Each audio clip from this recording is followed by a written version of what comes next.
আসসালামু আলাইকুম এভরিওয়ান। আমরা আজকে কথা বলবো বাইকের সাইলেন্সারের বাজে শব্দ নিয়ে।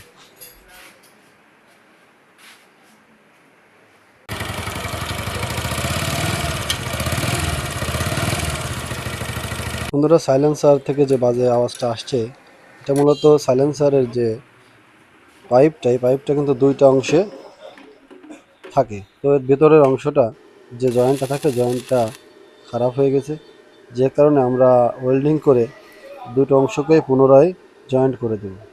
এর থেকে আরও ভালো পদ্ধতি আছে, তারপরে আমরা এটাকে সহজভাবে করা যায় এই জন্য করছি।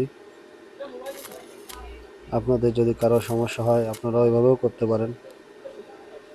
তো বন্ধুরা, আমাদের ভিডিওটি যদি ভালো লেগে থাকে সাবস্ক্রাইব করে চ্যানেলটির পাশে থাকবেন। সবাইকে ধন্যবাদ।